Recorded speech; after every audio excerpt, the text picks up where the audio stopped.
which makes reading, holding a book, or turning a page difficult or impossible.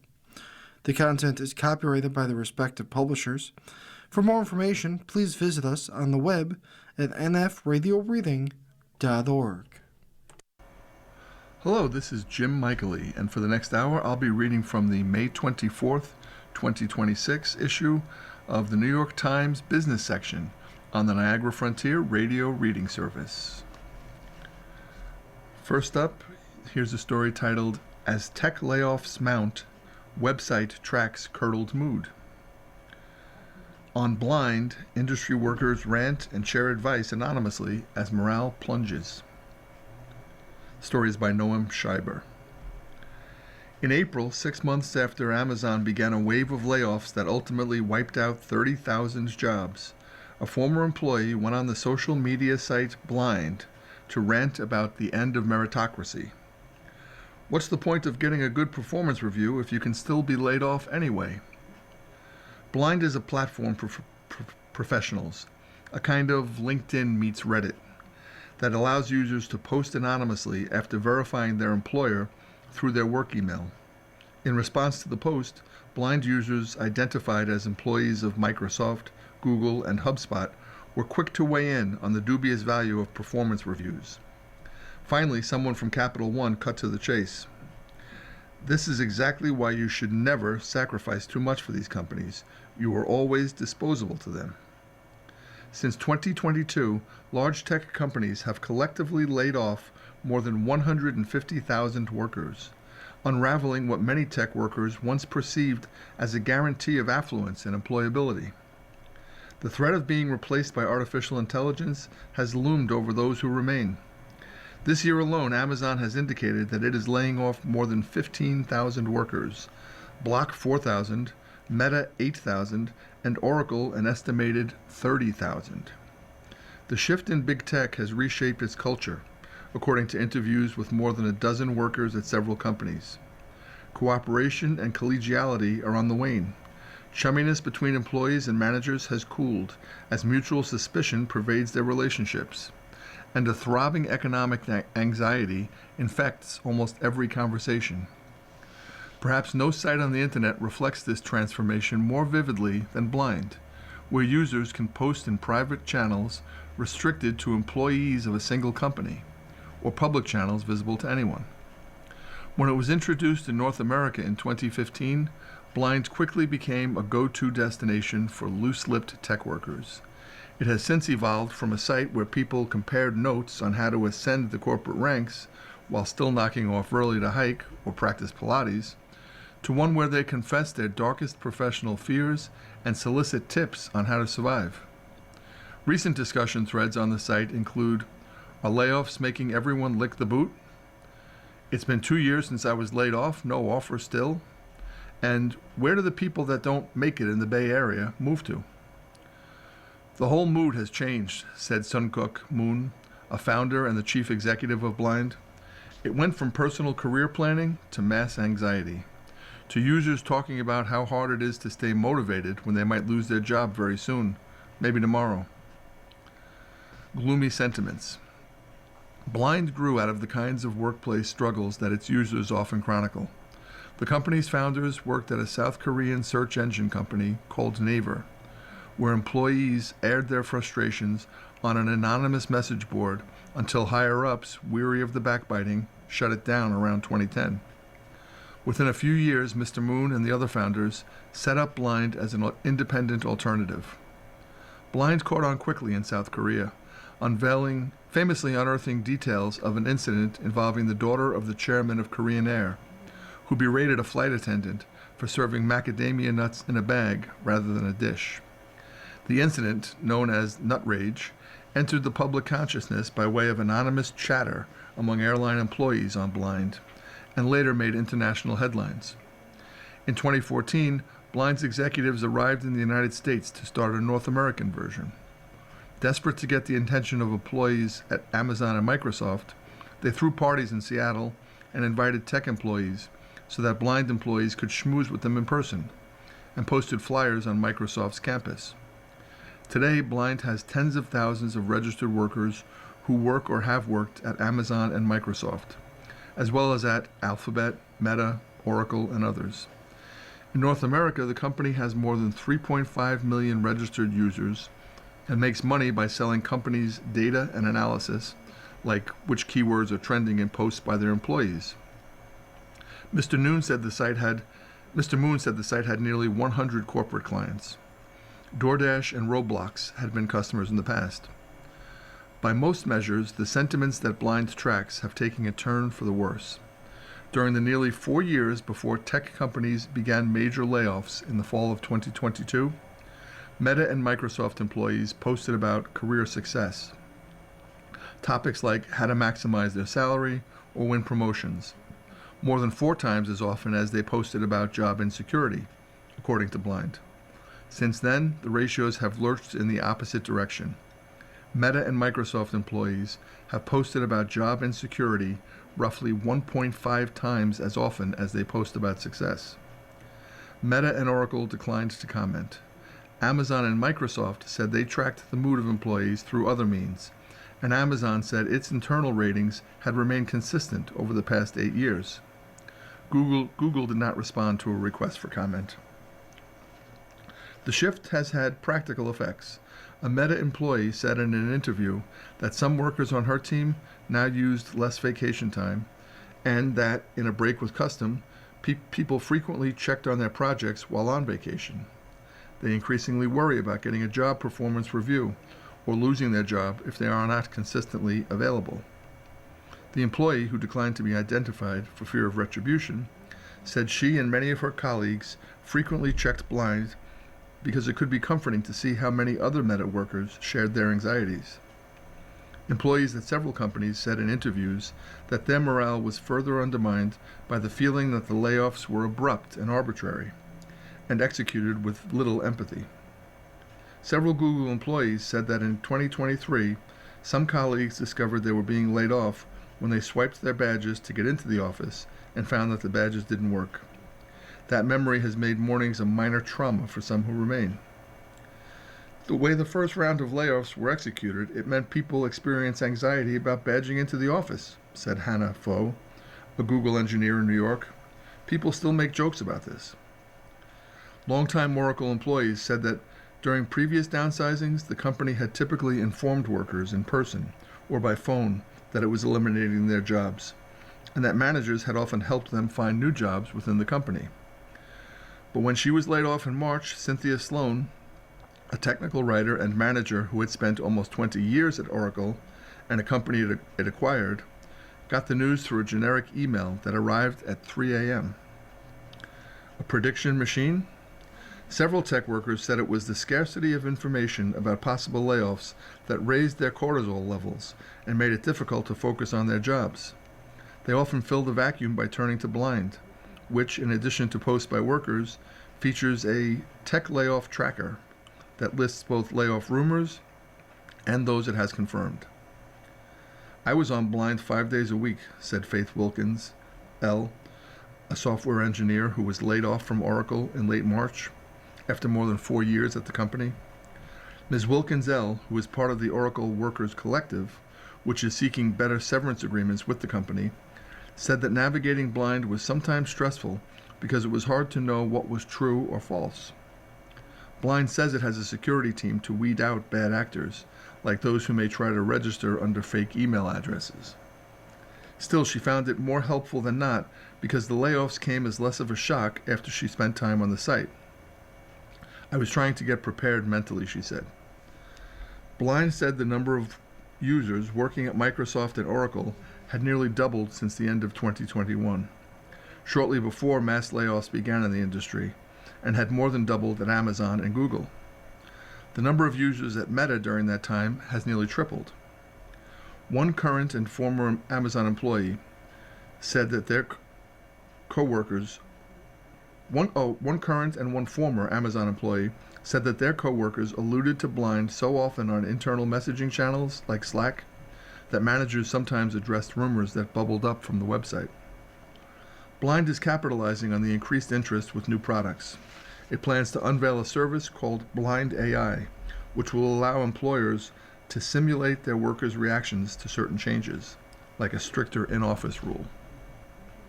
And it is close to releasing a feature to alert users that layoffs are imminent.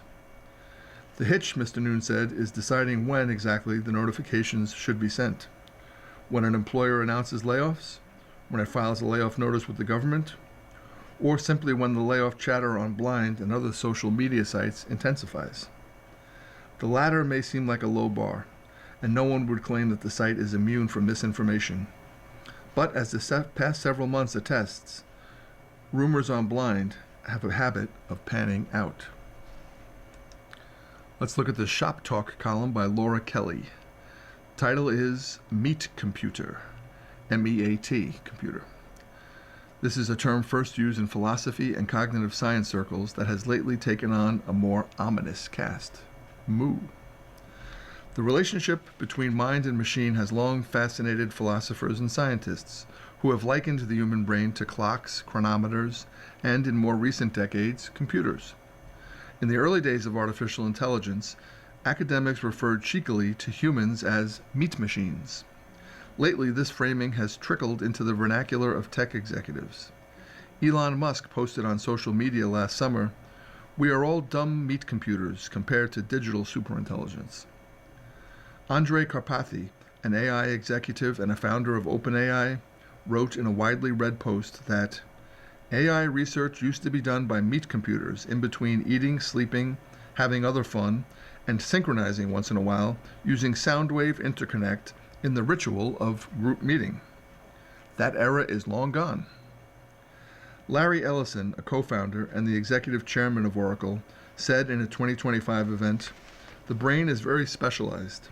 So are the AI models. But we're not building a 20-watt meat computer. We're building a 1.2 billion watt AI brain." This comparison of human and machine, and the suggestion that non-meat computers are superior, has not landed well with a public anxious about the AI future. It fits into a broader trend in which executives pit humans against robots and conclude that humans don't quite measure up. When Sam Altman, the chief executive of OpenAI, said in February that while it takes electricity to train chatbots, it also takes a lot of energy to train a human, media outlets and social media users jumped on the comments as misanthropic and even dystopian. People have long sought to, quote, explain the mind through the most powerful technology we have, unquote, said Raphael Millier, an associate professor at the University of Oxford and affiliate of its Institute for Ethics in AI. But lately, the meat-computer metaphor has gone from an explanatory analogy to marketing language that aims to move the public perception on how human-like and intelligent frontier models are, he said. Such comparisons can be disquieting for people, he added, partly because thinking of ourselves as meat is grim and dehumanizing. Likening AI systems to human ones suggests that if artificial systems are now as good as brains or better, then we should treat them with the same respect as humans, said Rosa Kao, a philosopher at Stanford studying the relationship between natural and artificial intelligence. And that would imply that the creators of the technology should get major admiration too. The brain, said Josh Redstone, a philosopher at Carleton University, is probably one of the most, if not the most, complicated objects in the known universe. Any analogy to machines fails to capture how sophisticated our brains are.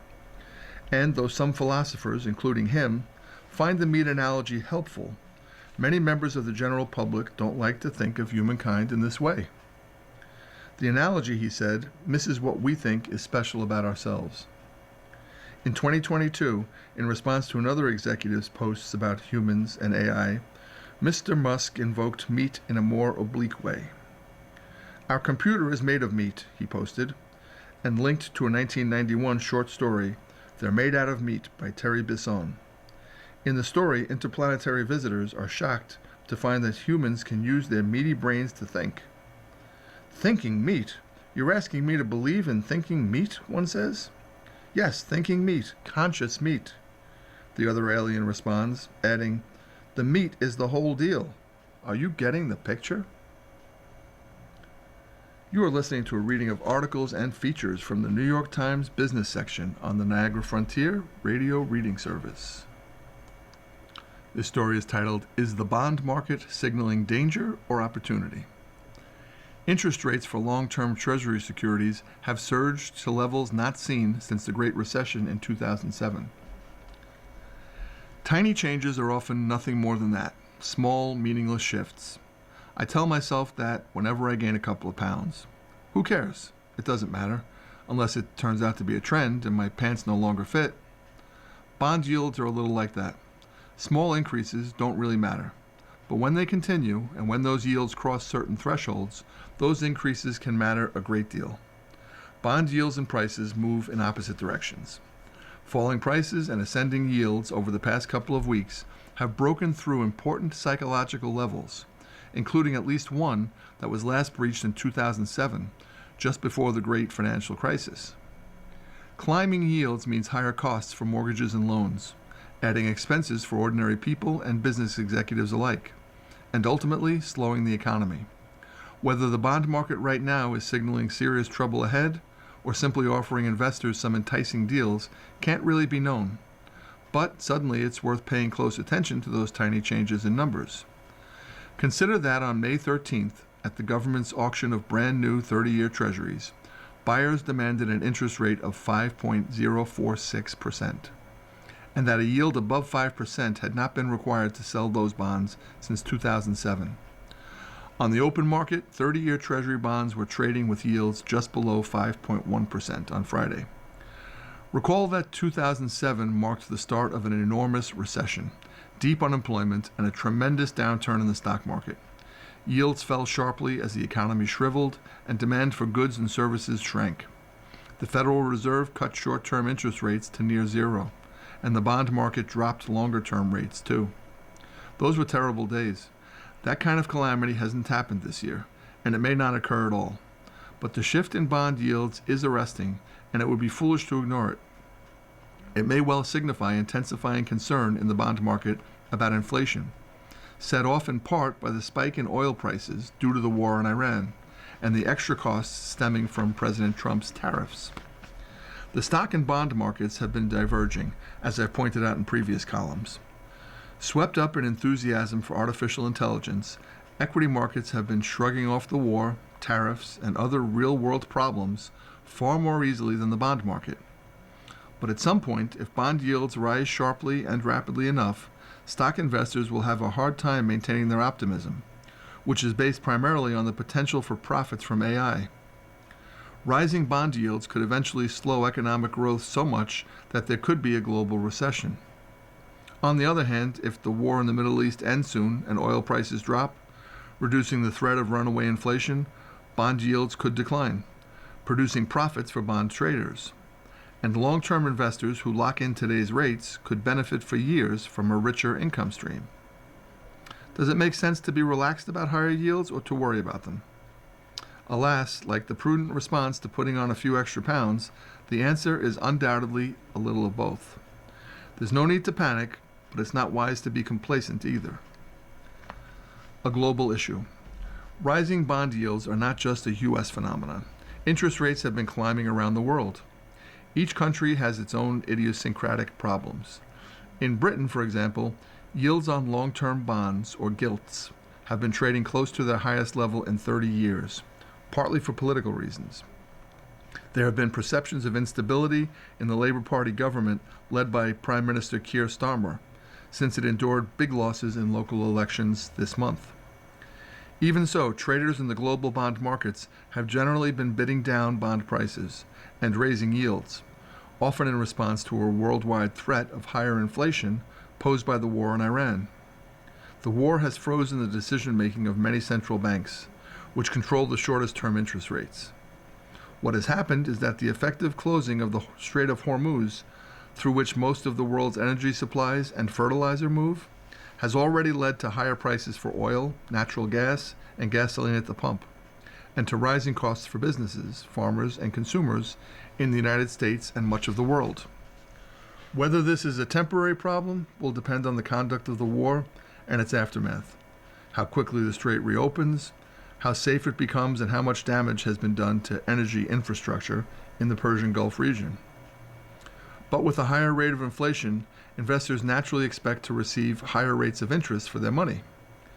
Bond yields, which are set by traders, have been rising, and shorter-term rates controlled by central banks have largely held steady, with expectations in financial markets that the central banks will have to raise rates too if inflation gets out of control. Europe and Japan both face the risk of stagflation, slowing growth along with rising inflation. In Germany, the yield on 30-year Bunds, or government bonds, drifted around 3.7% this past week, the highest level since 2011, according to FactSet, while the German government projects economic growth of just 0.5% in the year ahead. In Japan, bond yields reached their highest level since 1998, while economic growth is expected to decelerate below 1%, according to the Bank of Japan. The U.S. case. There are few signs of an economic slowdown in the United States, which is a net energy exporter, and where a combination of gigantic expenditures on AI infrastructure and a yawning fiscal deficit is stimulating growth. But inflation is already worrisome. Futures markets in the United States now expect the Fed to keep rates steady, or perhaps raise them, despite Mr. Trump's stated preference for lower rates. The incoming Fed chair, Kevin M. Warsh, has also indicated his support for lower rates, at least in the past. Aside from the inflation surge, there are other reasons for elevated Treasury yields. For one thing, after years of rising national debt, government shutdowns, and bond downgrades, U.S. Treasuries are no longer the highest-rated sovereign bonds in the world. Yet the supply of Treasuries offered by the government keeps growing as the United States piles on debt. This has happened under several presidential administrations, but has accelerated under Mr. Trump. As a result of these factors, the convenience yield for holding Treasuries, or the benefit in comparison with holding other sovereign bonds, has declined, according to research by scholars including Wengxin Du, a Harvard finance professor. This factor alone has probably increased the yield of many treasuries by as much as 0.25 percentage point, compared with sovereign debt of other advanced countries. Aswath Damodaran, an influential NYU finance professor, has recommended that for some purposes, financial analysts should subtract 0.25 percentage point from treasury yields to account for the premium that investors demand for holding them. Then there are contingent short-term actors. While the bond market is typically less volatile than the stock market, bond traders must assess whether the momentum of big moves in bond prices and yields is too powerful to fight. Even if bonds are fairly valued now, it's possible that yields will keep rising simply because they have been heading upward. Such thinking propels markets for a while until prices and yields look so out of whack that a correction occurs. Up, down, or sideways. For long-term investors, not traders, current bond yields may already be reasonably priced, as long as the intention is to hold on to them for an extended period. High-quality bonds are useful in diversifying investment portfolios during market downturns and recessions, though inflationary environments are not usually good for bonds. In 2022, when inflation at one point exceeded 9%, bonds lost value rapidly. But people who stuck with their bonds until maturity avoided taking actual losses. Similarly, investment-grade bond funds declined sharply in value in 2022, but have largely recovered, despite a setback again this year, as interest rates have risen. Now that yields and prices have begun moving sharply, I've been paying close attention to the bond market. In comparison with stocks, bonds have been providing a sober view of the world. If the war in the Gulf ends soon and the rate of inflation declines, bonds will probably benefit. In fact, yields and prices may already be bargains. But that is still a big question. Soaring inflation would hurt the bond market. It's where bonds will be heading, rather than where they are right now, that we need to worry about. With interest column, 5.18%, the yield on 30-year Treasury bonds last week. Bond yields last week hit their highest level since the lead-up to the global financial crisis in 2007, with investors becoming increasingly anxious about inflation caused by the war in Iran. The yield on the 30-year Treasury note rose to 5.18% on Tuesday. The yield, which moves in the opposite direction to prices, means higher borrowing costs for businesses, homeowners, and governments. Rising rates also put pressure on the stock market. Bond yields have lately gone up around the world as investors watch for developments in the ceasefire talks in the U.S.-Iranian war. The New York Times' Joe Renison reported. 30-year bonds in Canada, Germany, France, Spain, Portugal, the Netherlands, and Switzerland all traded at their 12-month highs on Tuesday. Elsewhere in Europe and Asia, the long yield was also elevated. Japan's 30-year bond yields reached a record high of 4.13%, and Britain's hit its highest level since 1998. I think there is just a lot of fear out there right now, and a collective hesitancy to step in front of the sell-off. Val Hartman, a U.S. rates strategist at BMO Capital Markets, told Mr. Renison. Mr. Hartman added that there were concerns that yields might continue to rise. Joseph Purtell, a portfolio manager at Neuberger Berman, also noted these concerns. There is a feeling that this is going to get worse before it gets better, he told Mr. Renison. The market, Mr. Purtell said, is pricing some kind of premium for that uncertainty. So far this year, stocks were up. S&P 500 is up 9.2%. Mortgage rates are up. According to Bankrate.com, 30-year fixed rate averages 6.72%, which is up 0.52 points. And jobless claims were down. 4-week moving average is down 7.5%. Here's a couple of quick quotes by Stephanie Armstrong, managing partner of the art advisory Beaumont Nathan, on the auction of the S.I. Newhouse art collection. Stephanie says, "It was geared toward a certain caliber of collector, and the reality is there are very few at that level in today's market." Another quote, "The open web is on its way out," says Richard Kramer, a financial analysis with Arit Research, on the way that internet traffic now often begins and ends with a visit to Google. One more quote, meta layoff, say it like a joke." That's a song that a Meta employee generated with artificial intelligence shortly before the company laid off 8,000 workers. You are listening to a reading of articles and features from the New York Times business section on the Niagara Frontier Radio Reading Service. This story is titled, "War on RVs Targets Eyesores That Are Homes." Californians who live in the vehicles feel under siege from neighbors and politicians. The story is by Bradley Berman. On any given night in California, estimates suggest roughly 34,000 homeless people will take shelter in their vehicles. Tori Larette, a homeless rights lawyer in Sacramento, thinks the real number is double that. For half of them, their home is a recreational vehicle, converted bus, or a travel trailer parked on the street. In January, a new California law went into effect in Los Angeles and Alameda counties, allowing the authorities to quickly demolish oversized vehicles worth up to $4,000, up from $500, if the owner cannot move the vehicle without help from a tow truck.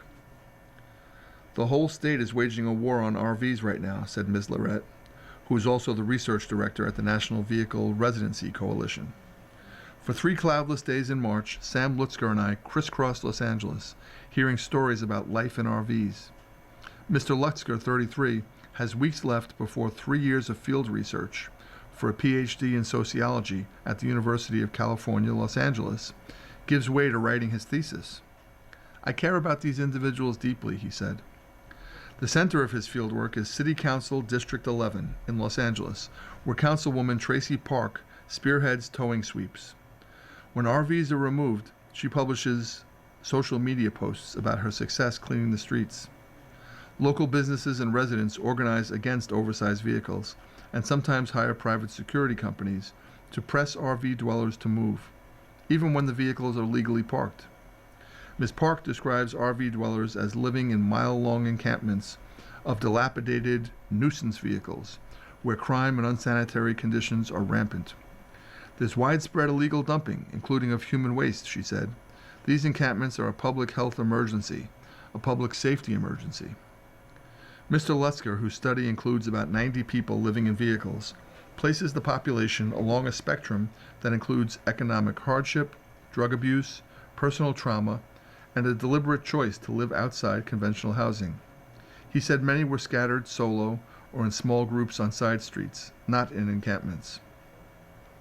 Mr. Lutzker acknowledges it's a problem when homeless people live in unsafe RVs, but he disagrees with the regulatory approach that tickets, impounds, and destroys vehicles, sometimes with the owner's possessions still inside, without providing services to their owners. There is currently a 2 to 3 month wait to be assigned a caseworker to help you get into a shelter, he said. The people who are unable to move their vehicles are the poorest and most vulnerable.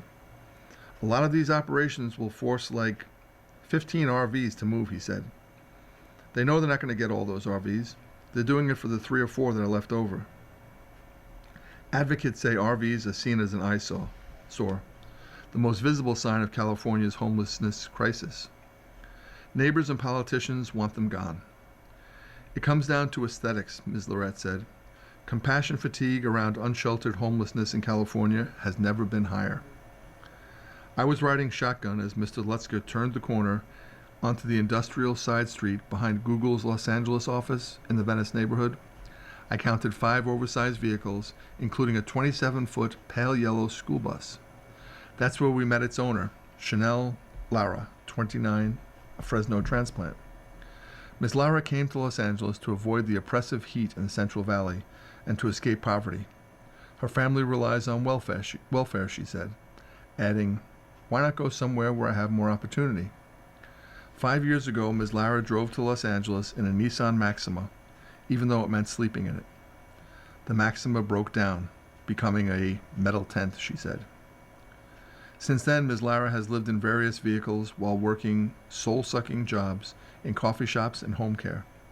She found her current home, the Freightliner school bus, through a Facebook group for schoolies, converted school buses used as homes, acquiring it for $3,500, including her airfare to Washington State and the drive back. Her dream is to convert a mini school bus into a mobile salon, selling her homemade spa products. She's a young Afro-Latina woman parked on the streets of a neighborhood where the romanticized van life of social media, yoga mats, sunsets, and spotless Sprinter vans, is valorized. It's cool when it's a blonde doing it out of a Sprinter van, she said. The rest of us are homeless. One day 4 months ago, she returned from work to discover police officers and city staff members threatening to tow her bus. She climbed to the vehicle's roof, dropped into the cabin through the emergency hatch, and sped away.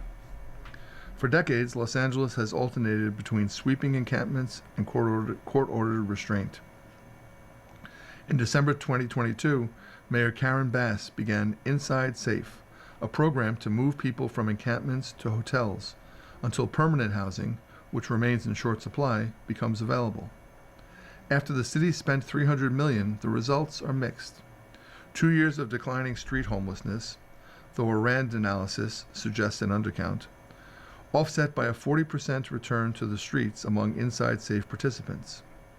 RV dwellers are routinely promised housing in exchange for surrendering their vehicles. Those promises often don't materialize, advocates say.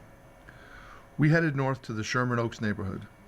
David Boone, 71, a former limousine operator, has been living for 9 months in a 2018 34-foot Heartland North Trail travel trailer, pulled by a Ford Expedition.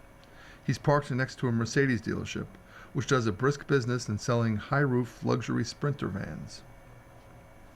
Mr. Boone lost his home and business in a divorce 2 decades ago. He takes part-time gigs as a driver and a security guard. A bungalow apartment suited him until last June, when the building's new owner revealed demolition plans. Rents are well over $2,000 a month around here, Mr. Boone said. I just don't make money like that anymore. He bought the well-appointed trailer for $16,000 from a used car lot. I bought this, but I didn't do my homework about what the city was allowing. Mr. Boone introduced himself to the Mercedes dealer's general manager. He didn't really want to have any conversation, Mr. Boone said. A police officer gave him an informal pass to stay for weeks without moving every 72 hours, but informed him after our visit that a sweep was coming and he should move. It's messing with my head, he said. I don't want to live like this anymore. He's hopeful about a lead for a subsidized apartment, but would keep the trailer. "This is plan B for me," he said. Mr. Lutzker and I spent an afternoon with Kathy Coates, 62, and Amir Edwards, 52. Ms. Coates has struggled with severe depression. Mr. Edwards wears hand-sculpted horns on his head, so he can't be misidentified by the police. He adopted the strategy, he said, after a security guard once accused him of a crime committed by another black man. After Ms. Coates received an inheritance from her mother, the couple rented an apartment in the Mar Vista neighborhood. When the money ran low and their $2,000 in monthly rent became onerous, she bought a used motorhome for $9,000. They found their way to the Playa del Rey neighborhood and the Bellona wetlands, where about 50 vehicles had gathered. 3 months later, tow trucks arrived. The couple fled to a nearby street behind a Home Depot and then to an arterial, accumulating $4,000 in parking tickets. In June 2024, a vigilante threw a boulder through their back window, and it landed a few feet from Ms. Coates. That thing could have hit me in the head, and I would have been gone, she said. Last May, the couple accepted $500 for their vehicle and a path to housing. After 5 months in a city-funded motel, they moved in October into Elderberry Village, permanent subsidized housing with on-site services. They feel relieved to no longer be living in an RV, where they felt targeted. "All in all, I'm happy here," Ms. Coates said. End of story. Here's a feature titled Life Lessons and Camaraderie Outside of Costco. At middle age, a skateboarder finds a thriving community in a big box parking lot. Los Angeles is the birthplace of modern skateboarding, a city so chock full of spots that whenever I leave the house for an errand or cross-town meeting, I scan the landscape, looking for handrails and schoolyards I recognize from old skate videos. But 4 years after moving here, I have yet to skate any of the major landmarks. Never hit the ledges at the Jaquan Plaza, never ollied across the Santa Monica sand gaps, never rolled around the West Los Angeles courthouse.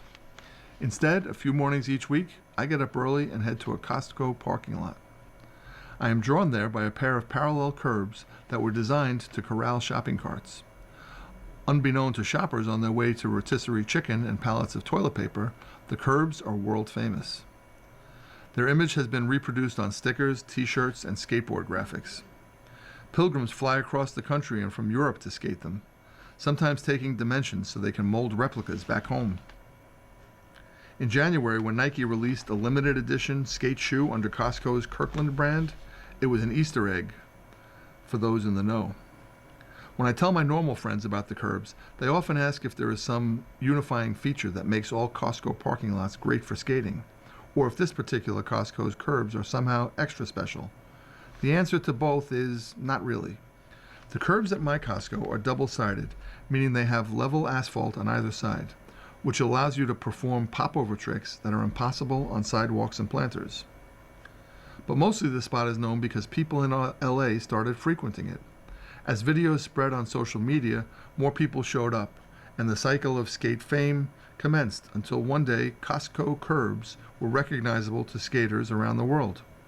I should note that I am 48 years old, which puts me around the median age of the regulars who skate at Costco in the morning. Every now and then I meet someone in their 20s or early 30s, but the overall vibe is more AARP than Maximum Rad.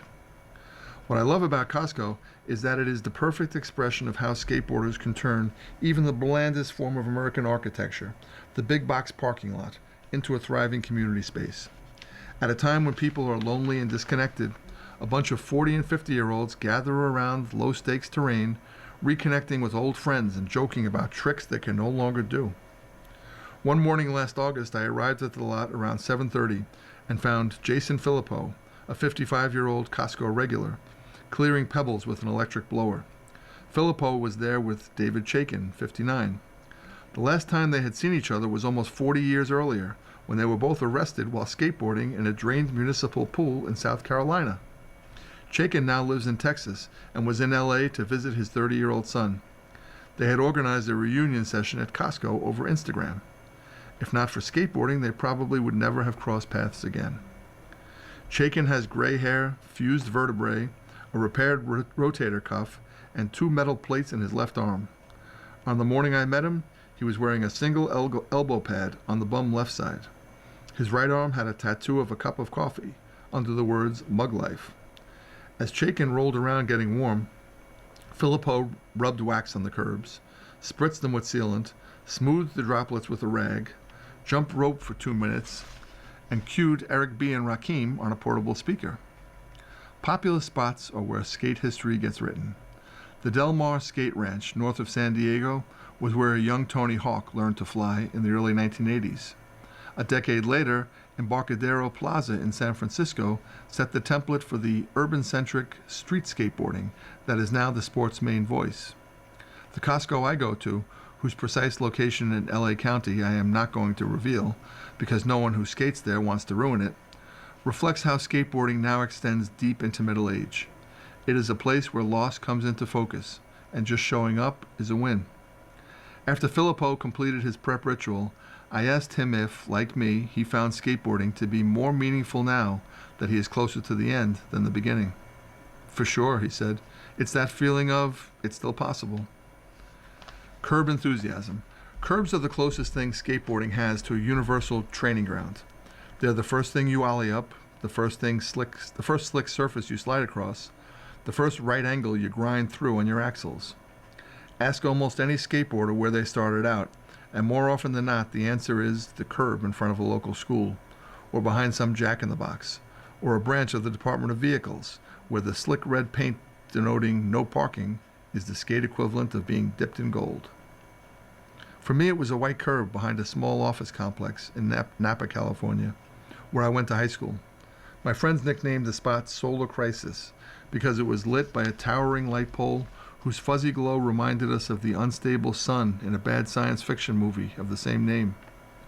The leader of our crew, Victor Ramos, was a few years older and owned the skate shop where we hung out. He understood the bargain. He got to run the clubhouse but had to be the designated adult. In an era when everyone seemed to be a latchkey kid, Victor let boys be boys while yanking us back from hard drugs, violence, and other categories of truly bad. He was a 21-year-old who could make fun of smoking teenagers without seeming like a scold, both a source of authority and someone you could chill with at a curb.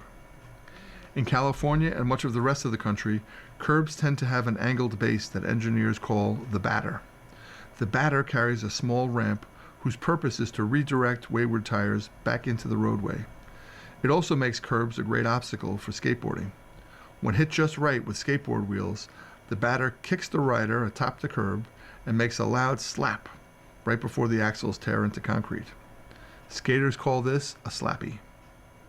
Slappies were popularized in the early 1980s by skaters who began slashing into curbs with the same carving motions they used to grind the lips of swimming pools.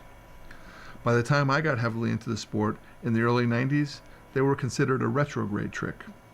Young people were supposed to ollie, getting all four wheels off the ground and land on top of the curb, not ram into them like guys in their 30s did. Curbs remained a central figure of skateboarding, but as a basic building block, we have figured out new tricks on the way to benches, ledges, and handrails, depending on how gnarly you were. I spent the late 90s and 2000s chasing that path before regressing. As my free time and vertical leap diminished, I was humbled back to curbs and forced to learn slappies as an adult. Hot pink board with a skull. It turns out I was not alone. Somewhere around my mid-30s, skate companies started releasing a slew of boards with graphics from the early 80s and 90s. Social media was populating with accounts dedicated to curbs and skate nostalgia, while companies like Tired Skateboards began marketing explicitly to over-the-hill skaters of the sort who use orthotics and toe stretchers to keep it going. According to my iPhone, I did my first sloppy on December 14th, 2013 at 2:44 p.m. I know this because Victor filmed it at the North Berkeley BART station shortly after I moved back to Northern California after a decade in New York. I was 36 and remember him coaching me through the trick. I now wish I had the off-camera banter instead of the 8-second edit he texted me after I landed one. We had been in and out of touch for 15 years, but within a week of my return, we're back to filming tricks. Only now we were a pair of yuppies, An identity faded for me, but a significant turn for him. Victor came from a family of agricultural workers who immigrated to the United States from Mexico when he was a child. Scarcity defined his experience in ways it had not defined mine. The story of his first skateboard, for instance, was a winding tale of neighborhood barter that netted him a hot pink board with a skull on it. Mine is my dad driving me to a skate shop on my birthday and buying me a new board after I pointed to it on a rack. You are listening to a reading of articles and features from the New York Times business section on the Niagara Frontier Radio Reading Service. By the time we linked back up, Victor was working as a graphic designer at a fast-growing startup in a South of Market skyscraper. He had sold a shop in Napa, moved to San Francisco, and put himself through college working restaurant jobs. We were now both responsible professionals, but on weekends we skated together, often in the parking lot of the Rock Ridge BART station, one of the best curb spots in the Bay Area. When COVID shut down offices in 2020, BART ridership collapsed and an algae bloom of freshly whacked curbs took over the station's parking lots. Like sourdough and Peloton rides, skateboarding helped people around the country blast through the tinnitus of lockdown life. Skate companies reported sales doubling and tripling, while skate magazines documented an explosion in DIY skate parks that arose in newly deserted places. An interesting feature of this spike in activity was the big contributions from groups not normally associated with skateboarding: young women and middle-aged men. A best-selling midlife crisis. Mastering a skateboard trick takes focus, and for a moment it distracts you from whatever else is going on. When the pandemic began, Ira Ingram had just turned 40. Ingram is a fixture of the Costco scene, who goes by the nickname Curb Killer. He grew up skateboarding in Orange County and spent his teens and 20s chucking himself down stairs and handrails, then rediscovered curbs in his late 30s. Bald, fat, his description, and careening through a divorce, he resolved to spend lockdown making a short video, which skaters call a part.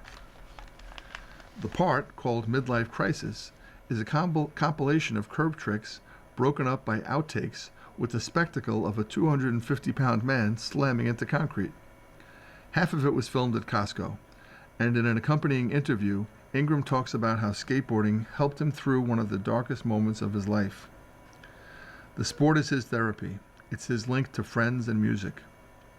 Everything good, you could draw a line to skateboarding, he says in the video.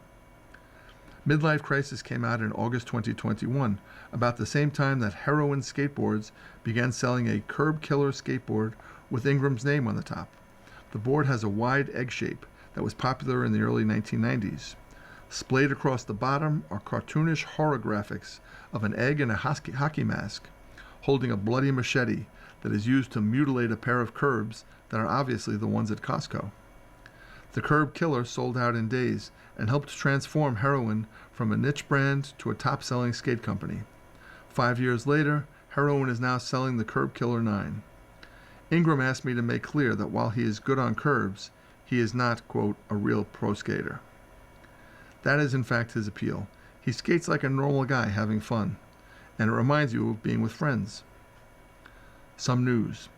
On Friday, July 31st, 2020, I drove from Oakland to Napa to skate an outdoor mini ramp in a friend's backyard. Victor had been texting me about some mystery stomach troubles, but resolved to come out and skate with us. I parked my Volkswagen SUV with 2 child car seats next to Victor's Mini Cooper. As we pulled boards out of our respective trunks, he told me something extraordinary. The startup he worked for had been sold for $1 billion. I bluntly asked how much money he made. Victor seemed embarrassed by the sudden abundance. He said he would be pretty good. I never learned the exact value of pretty good, but it was more like buy a house no problem than life of private jets. It was still a life-altering sum, and the supply of goodwill I felt for Victor was so bottomless and pure, so free of jealousy or status envy, that I wanted to thank whoever bought his company for allowing me to experience it. 6 days later, Victor sent a group text to update his friends on some news. His stomach pains had gotten so bad that he had gone to the hospital. The doctor found a tumor. So, colon cancer, he wrote. He had already had an operation. He was recovering while waiting for pathology reports, but had gotten up to walk that morning, which felt nice. Like a good sesh, he wrote. During the procession of chemo, surgeries, and more chemo, Victor went from rolling on a board to positioning a lawn chair in front of a curb so he could cheer the session and film tricks. None of the treatments went well, and whatever hope we had at the beginning was doused by his thinning frame. In May of 2022, Victor drove to a Napa skate park and left his board under a canopy by the bowl, officially done. I hope some kid finds it and rips it hard, he wrote a friend. It's weird letting it go, though. I moved to Los Angeles the next month and fell in with a new crew at Costco. As Victor faded, the words, "I love you," began showing up in our texts, replacing the jokey, vulgar phrases we used to yell at each other when someone was being too timid on their board. That fall, when I drove north to see him for the last time, friends warned me that he might not be well enough for visitors. They advised that the best chance to say goodbye was to linger near his childhood home, where he was in hospice. So I posted myself at a curb and texted Victor that I was nearby and could come by if he could handle it. A few slappies later, he texted back, and I drove over to yap about skateboarding for an hour. When it was time to go, we hugged, pulled tighter, and for the first time in 30 years of friendship, cried in each other's arms. No comply. Recently I was skating Costco with Ira Ingram. He is now 46 and pays the rent making films and publishing Art Bar magazine with his new wife. It had been an epic morning. Jeremy Declin, a former pro skater from Lyon, France, was there, part of a slappy vacation Declin takes to California each year. The sun was out and the lot was uncharacteristically sparse, so there were fewer cars to dodge. The session extended to late morning. Our friend Chris Fairbanks, a 51-year-old stand-up comedian, started trying a no comply over at Planter Box. Think of it as a long skip on a skateboard, only harder than that sounds. Ingram was standing by his van, license plate CURBS, complaining about diesel prices when he noticed Fairbanks getting closer to landing the trick, so he sauntered over and started filming. For the next few minutes, they fell into a routine every skater knows. The one where the guy trying the trick says he will land it on the next attempt, then fails. The friend filming says he can film only one more, then stays for yet another. Each continued to encourage the other by claiming they were running out of time to make it happen. Then it did happen, and Fairbanks rode away to cheers. When I asked Fairbanks about it later, he said his first thought was that it might be the last time he did that trick. He got a hip replacement in 2018 and needs to do the other. Sometime sooner than later, he said, he will head home after skateboarding and realize it was his last session. Just not today. In the real estate section, here's a comparison of what you get for $825,000 in terms of buying a house in 3 markets. First, Las Vegas. What you get is a mid-century modern house built in 1963 on 0.3 of an acre. How much it costs? $825,000. The size, 2,774 square feet, which equates to a price per square foot of $297. The setting. This 3-bedroom, 3-bath house is within walking distance of the city's arts district and a 10-minute drive from the Las Vegas Strip. Harry Reid International Airport is a 15-minute drive away. Living room and family room are divided by a fireplace with a raised hearth. Both spaces have glass doors that look out at the patio, and the family room has an original built-in wood entertainment center. The kitchen has stainless steel appliances and a white tile backsplash, and a dining area off the foyer has a mid-century brass pendant light. All 3 bedrooms are off the same hallway, with the primary suite at the back of the house. The bedroom has direct access to the patio, and the bathroom has a double vanity set in front of a tiled wall. Both of the other bedrooms can fit queen-size beds, and a full bathroom off the hallway has original blue and white tile in its combined tub and shower. Outdoor space, a covered patio behind the house faces an elevated outdoor dining area and a hot tub, and the backyard is lined with mature hedges. And the taxes on that $825,000 house annual would be $1,088. That seems pretty reasonable for a house of that value. Compared to Bonners Ferry, Idaho, where $825,000 will get you a 1901 house with river views on 1 acre. The size would be 3,932 square feet. Price per square foot, $207. This 5-bedroom, 3-bathroom house and detached studio-style guest house are less than a mile from the center of town. Canuck-Soo National Forest is 20 minutes away by car, and the Canadian border is 45 minutes away. The indoors features a wraparound porch offering a glimpse of the river and mountains in the distance. Inside, original details include hardwood floors, and in both the living and dining rooms, leaded glass windows. The 2 rooms are divided by a doorway flanked with original wood columns, and the kitchen has been updated with white quartz countertops and a Viking gas range. A dedicated home office and a bedroom are also on this level, along with 2 full bathrooms. The primary bedroom on the 2nd floor can hold a queen-size bed and has a separate sitting area. One of the other 3 second-floor bedrooms has access to a private balcony. Outdoor space. Across the rear lawn is a detached guest house with its own kitchen, a full bathroom, and a wide deck. Taxes here would be estimated at $4,836 per month. And finally, in Charlotte, North Carolina, a purchase price of $825,000 gets you a 1952 cottage on 0.2 acres. The size of the house is 1,444 square feet, which equates to a price per square foot of $571. This 3-bedroom, 1.5-bathroom house is within walking distance of a busy stretch of Central Avenue with a romance-themed bookstore, a pub, and an Eastern European cafe. Also within walking distance is Veterans Park. Downtown Charlotte is 10 minutes away by car. Indoors, the front porch has a ceiling fan and space for a pair of chairs. Once inside, there's a living room that gets plenty of natural light, with one window facing the street and another facing the side yard. The layout has an easy flow, with the living room facing a combined dining room and kitchen. The kitchen has a gas fireplace as well as a center island with a built-in gas cooktop. The primary bedroom can accommodate a king-size bed. One of the other 2 bedrooms can fit a queen-size bed, and a smaller bedroom has an attached half-bathroom. The full bathroom has been updated. Outdoor space. Behind the house is a wood deck, recently restained and resealed, and the backyard beyond it is fenced, with a storage shed on one side. Taxes here are estimated at $5,556 annually. You have been listening to a reading of articles and features from the May 24th, 2026 issue of the New York Times Business Section. We read from the New York Times Business Section every Thursday at 11 a.m. Your reader has been Jim Michaely.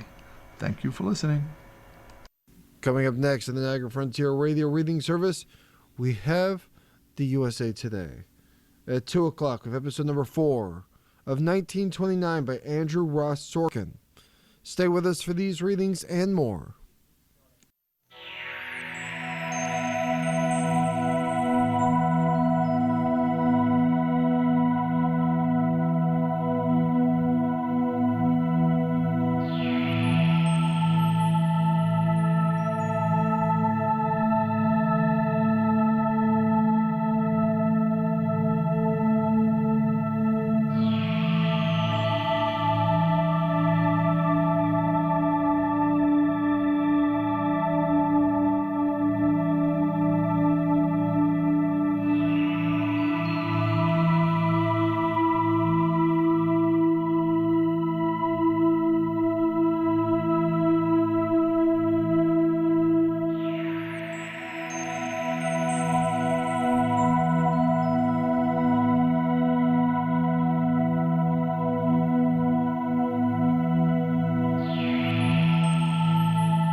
The following program is intended for listeners who are blind, have low vision,